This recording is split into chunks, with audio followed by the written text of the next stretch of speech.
Au niveau du volume, je l'ai. Le dénivelé, je ne l'ai pas forcément, c'est pour ça qu'on est là, on s'entraîne. L'entraînement se passe bien, les obstacles se passent très bien. Là, pour le coup, j'ai pu faire 2 trifecta week-end cette année. Là, j'en sors d'une il y a 2 semaines. Du coup, j'ai réussi tous les monkey bars, alors que d'habitude, je ne les réussis pas, le twister, etc. Donc, très content. Donc, au niveau des obstacles, je pense que ça va bien se passer. Là, aujourd'hui, j'ai fait les 25 bosses ici à Fontainebleau. C'est une randonnée que j'avais vue depuis des années sur Internet, des amis qui l'ont fait, etc. Et je me suis dit, pourquoi pas pour s'entraîner, la faire en trail, ce qui est faisable, hein, ce que les gens font. Mais moi, pour le coup, ne pas l'avoir fait en randonnée avant, ça a été beaucoup de surprises. Il reste 500 mètres. Les 500 mètres, ils sont longs, hein, monter, descendre, monter, descendre. Mais ouais, c'était génial, j'adore le parcours et je pense que je reviendrai. C'est à 1h30 de la maison, mais ouais, quand tu es en région parisienne, sans se déplacer, c'est pas évident. Mais là, Fontainebleau, j'ai bien aimé. Moi, j'étais à 145 kg parce que j'avais un sentiment de mal-être en moi dû à beaucoup de choses. En tout cas, dans ma vie, j'avais plus de contrôle sur ma vie réellement et j'étais plus vraiment moi-même. C'est-à-dire que moi, mes plaisirs, c'était les seuls plaisirs que je pouvais avoir au quotidien à ce moment-là dans ma vie. C'était manger. Dans ce moment-là où j'étais plus en maîtrise de moi-même, c'était les seuls moments où j'avais ma dopamine, ma satisfaction, c'était de manger. Et forcément, j'en suis arrivé à ce poids-là et que j'ai maintenu pendant quand même longtemps. Est-ce que tu restes là-dedans et tu restes cette personne-là? Ou est-ce qu'on essaie quand même de reprendre contrôle de son corps, reprendre le contrôle de qui t'es? Je ne le reconnaissais pas, hein, réellement. Il faut savoir que je suis quelqu'un qui montre toujours de la confiance en moi, qui montre de la confiance en soi, mais qui en fait n'en avait pas.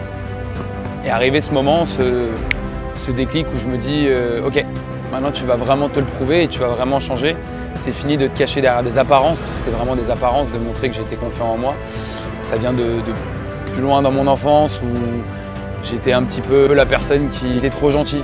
J'ai subi beaucoup de choses et derrière, je montrais toujours le sourire, je montrais toujours la tête haute, alors qu'en fait derrière je prenais très cher. 145 kg, c'est invivable. T'as envie de rien faire, tu prends goût à rien. Faire ce genre d'activité, comme aujourd'hui venir ici à Fontainebleau, faire les 25 bosses, faire une randonnée, c'est pas concevable. Ça va être dingue. Ça va être dingue, je suis pas prêt du tout. Au niveau humain, ça va être incroyable.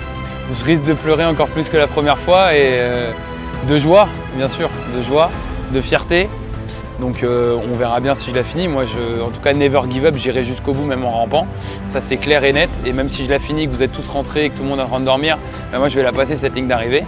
Je pense qu'il y en aura certains qui seront là pour m'attendre, des gens qui me supportent depuis le début et qui, en tout cas, ont toujours été là depuis le début. Et ouais, je pense que je vais être très ému et qu'humainement, je vais prendre une sacrée claque. Une vraiment sacrée claque, mais une claque de bonheur, hein. Mais on verra bien. En fait, mon père, il y a ma mère aussi. Il y a ma mère aussi. Ma mère, elle est très importante pour moi. Tout ce que je fais, je le fais aussi pour ma mère. Mais ma mère, elle est là au quotidien, elle est avec moi. Donc c'est vrai que parfois, je ne lui rends pas forcément hommage surtout. Mais c'est grâce à elle que je puisse faire tout ça. Moi, aujourd'hui, je suis chez mes parents actuellement. Et quand tu fais 3 sports par semaine, les machines à laver, elles m'aident. La nourriture, forcément, elle m'aide aussi. Et il faut aussi que je la remercie là-dessus. Mais c'est vrai que tout ce que je fais, moi je dis souvent les combats c'est pour moi, les victoires c'est pour mon père. C'est pas dire que c'est pas aussi pour ma mère, mais c'est que mon père il m'a quitté à l'âge de 36 ans. Moi j'en avais 10. Dire que les victoires c'est pour lui et que je lui rends quand même hommage, même si je fais tout pour moi, mais je lui dédie les victoires. Parce que je me dis qu'on fait les choses ensemble. À Morzine, la course à pied, j'avais pas vraiment préparé ça. Et quand au-delà des 18 km, quand on revient au village, je continue à courir. Mais moi, dans ma tête, je suis là, je me parle tout seul et je me dis, il est là, il est avec moi, il est derrière moi, il est en train de me pousser. Mais j'avais l'impression de faire la course avec lui. C'est comme si je vivais les aventures que lui, il aurait pu vivre. Je pense qu'aujourd'hui, mon père, il était assez comme ça, routes, etc. Je pense que c'est le genre de défi, l'aventure. Je pense que je lui dis, écoute, on fait une Spartan. 100%, il serait venu avec moi faire une Spartan. Je suis sûr que ça, il aurait kiffé. Et même moi, j'aurais kiffé le faire avec lui.